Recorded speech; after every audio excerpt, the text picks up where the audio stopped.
জানিয়ে দিব এই মুহূর্তে আমাদের হাতে এসেছে গুরুত্বপূর্ণ আপডেট সংবাদের শিরোনাম। শুরুতেই থাকছে দেশে ফেরা নিয়ে যে বার্তা দিলেন তারেক রহমান। আরও জানাবো ভারত কেন শেখ হাসিনাকে রাখতে চায়, এ নিয়ে থাকবে একটি বিস্তারিত প্রতিবেদন। এদিকে বেগম খালেদা জিয়ার অবস্থা অত্যন্ত সংকটাপন্ন। এতক্ষণ শুনছিলেন হাতে থাকা আপডেট সংবাদের শিরোনাম, এবারে বিস্তারিত। তবে তার আগে অনুরোধ রইল ভিডিওটিতে একটি লাইক এবং কমেন্ট করে জানিয়ে দিন ভিডিও সম্পর্কে আপনার মূল্যবান মতামত। আরও জানিয়ে দিন ভিডিওটি কোথা থেকে দেখছেন বা কোন জেলা থেকে দেখছেন। দেশে ফেরা নিয়ে যে বার্তা দিলেন তারেক রহমান। বিএনপির চেয়ারপারসন বেগম খালেদা জিয়ার রোগ মুক্তির জন্য দোয়া চেয়েছেন দলটির ভারপ্রাপ্ত চেয়ারম্যান তারেক রহমান। শনিবার সকাল 9:15টায় নিজের ভেরিফাইড স্ট্যাটাসে তারেক রহমান বলেন, এমন সংকটকালে মায়ের স্নেহ স্পর্শ পাবার তীব্র আকাঙ্ক্ষা যে কোনো সন্তানের মতো আমারও রয়েছে, কিন্তু অন্য আর সবার মতো এটা বাস্তবায়নের ক্ষেত্রে আমার একক সিদ্ধান্ত গ্রহণের সুযোগ অবারিত ও একক নিয়ন্ত্রণাধীন নয়। স্পর্শকাতর এই বিষয়টি বিস্তারিত বর্ণনার অবকাশও সীমিত। তারেক রহমান আরও বলেন, রাজনৈতিক বাস্তবতার এই পরিস্থিতি প্রত্যাশিত পর্যায়ে উপনীত হওয়া মাত্রই স্বদেশ প্রত্যাবর্তনে আমার সুদীর্ঘ উদ্বিগ্ন প্রতীক্ষার অবসান ঘটবে বলেই আমাদের পরিবার আশাবাদী। বিএনপির ভারপ্রাপ্ত চেয়ারম্যান লিখেছেন, বাংলাদেশের সাবেক প্রধানমন্ত্রী দেশনেত্রী বেগম খালেদা জিয়া গুরুতর অসুস্থ ও সংকটাপন্ন অবস্থায় হাসপাতালের নিবিড় পরিচর্যায় রয়েছেন। তার রোগ মুক্তির জন্য দলমত নির্বিশেষে দেশের সব স্তরের নাগরিক আন্তরিকভাবে দোয়া অব্যাহত রেখেছেন। মাননীয় প্রধান উপদেষ্টা তার রোগ মুক্তির জন্য দোয়ার সঙ্গে সঙ্গে চিকিৎসার সর্বত্র সহায়তার প্রতিশ্রুতি ব্যক্ত করেছেন। ভারত কেন শেখ হাসিনাকে রাখতে চায়? 2024 পরবর্তী নতুন রাজনৈতিক বাস্তবতায় বাংলাদেশ একটি নতুন গণতান্ত্রিক পথ চলার সূচনা করছে।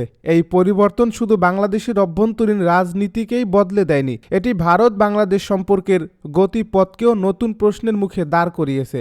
বিশেষ করে জুলাই গণ অভ্যুত্থানের বছর পার হয়ে গেলেও ভারতের নীতি নির্ধারক পর্যায়ে ও মিডিয়ায় দেখা গেছে তারা এখনও পুরনো বিদেশ নীতি অনুসরণ করছে, যা ভারতকে বাংলাদেশের জনগণের মুখোমুখি দাঁড় করিয়ে দিয়েছে। অর্থাৎ আওয়ামী লীগের দৃষ্টি দিয়েই বাংলাদেশকে দেখছে, যা বাংলাদেশের জনগণের রায়, রাজনৈতিক বাস্তবতা এবং এই অঞ্চলের ভবিষ্যৎ ভূ রাজনৈতিক ভারসাম্যের সঙ্গে সাংঘর্ষিক।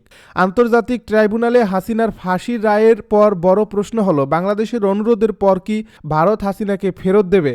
যদি না দেয় তাহলে ভারত বাংলাদেশের সম্পর্কের ভবিষ্যৎ কি হবে? এই প্রশ্নের উত্তর দেওয়ার আগে আমরা এই প্রশ্নটি করতে পারি, ভারত কেন হাসিনাকে ধরে রাখতে চায়? কেন এখনও হাসিনাকে তারা সেরা অপশন মনে করে? এই ধারণা কতটা ভুল এবং বিপজ্জনক? একই সঙ্গে ভারত যদি তার আগ্রাসী নীতি অব্যাহত রাখে তার ফল কি, এবং এক্ষেত্রে বাংলাদেশের করণীয় কি হওয়া উচিত তা নিয়েই এই পর্ব। প্রথমত, দিল্লির দৃষ্টিতে শেখ হাসিনা ছিলেন একটি নির্ভরযোগ্য ও পরীক্ষিত রাজনৈতিক সম্পদ, যিনি বাংলাদেশের স্বার্থের তুলনায় ভারতের কৌশলগত অগ্রাধিকারকে বেশি গুরুত্ব দিয়েছেন।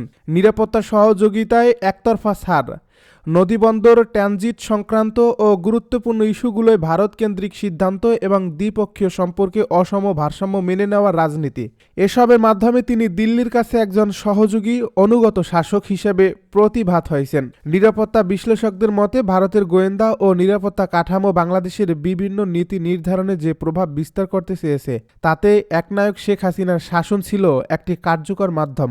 এই প্রেক্ষাপটে ভারতের চোখে তিনি ছিলেন এক ধরনের সিকিউরিটি সাবকন্ট্রাক্টর, যার মাধ্যমে তারা উত্তর পূর্ব ভারতের নিরাপত্তা উদ্বেগ, বিচ্ছিন্নতাবাদ দমন, সীমান্ত নিয়ন্ত্রণ এবং বঙ্গোপসাগর ভিত্তিক আঞ্চলিক কৌশল বাস্তবায়নে ব্যাপক সুবিধা পেয়েছে, যার ফলে হাসিনার পতন ভারতের জন্য শুধুই একটি রাজনৈতিক পরিবর্তন নয়, বরং একটি বিরাট কৌশলগত শূন্যতা, যা পূরণ করার মতো আস্থাভাজন বিকল্প এখনও তারা তৈরি করতে পারেনি।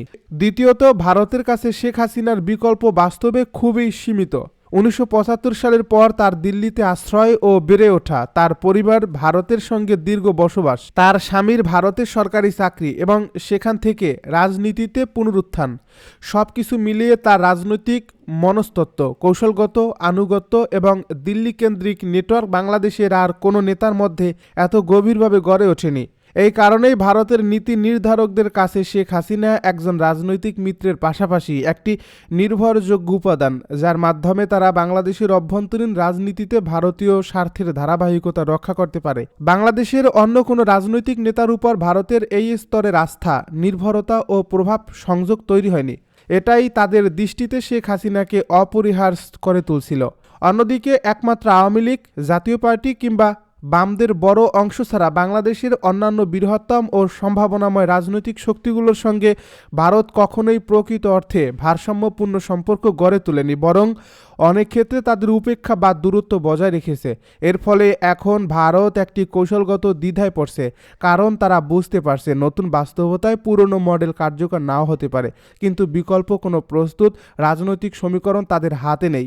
এ কারণে ঝুঁকি থাকা সত্ত্বেও শেখ হাসিনা বা তার আওয়ামী লীগ কেন্দ্রিক রাজনৈতিক কাঠামোকে আবার বাংলাদেশে প্রভাবশালী করে তোলার চেষ্টাকেই তারা এখনও তুলনামূলকভাবে যুক্তিযুক্ত মনে করছে। যদিও এই প্রচেষ্টা বাস্তবতা ও জনমতের স্রোতের বিরুদ্ধে গিয়ে দীর্ঘমেয়াদে তাদের বিদেশ নীতির জন্যই বিপজ্জনক হয়ে উঠতে পারে। তৃতীয়ত, আওয়ামী লীগের কথিত 20-25% ভোট আসলে একটি রাজনৈতিক মিথ, যেটার উপর দাঁড়িয়ে ভারতীয় নীতি নির্ধারকেরা এখনও কল্পনা করছেন হাসিনা এবং আওয়ামী লীগ সহজেই ফিরে আসতে পারবে।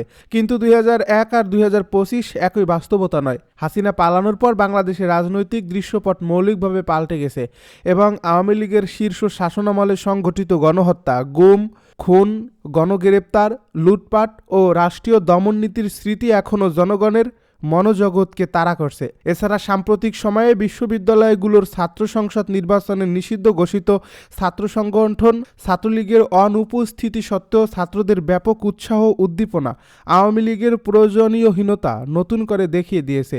উপরস্থ আজকের ভোটার বাস্তবতায় যখন প্রবাসী জনগোষ্ঠী, উচ্চশিক্ষিত তরুণ প্রজন্ম ও ডিজিটালি সচেতন মধ্যবিত্ত শ্রেণীকে সমীকরণে আনা হয়, তখন এই পুরনো 25% ভোট ব্যাংক ধারণাটি ভেঙে পড়ে এবং বাস্তবসম্মত হিসেবে আওয়ামী লীগের সম্ভাব্য ভোট সমর্থন সর্বোচ্চ 5-8% মধ্যে সীমাবদ্ধ থাকারই সম্ভাবনা বেশি।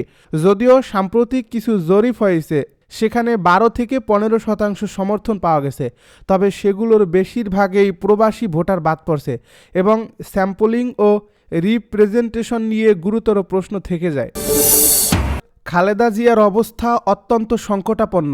বিএনপি চেয়ারপারসন ও সাবেক প্রধানমন্ত্রী বেগম খালেদা জিয়া ফুসফুসের সংক্রমণ থেকে শ্বাসকষ্ট নিয়ে হাসপাতালে ভর্তি হয়েছিলেন।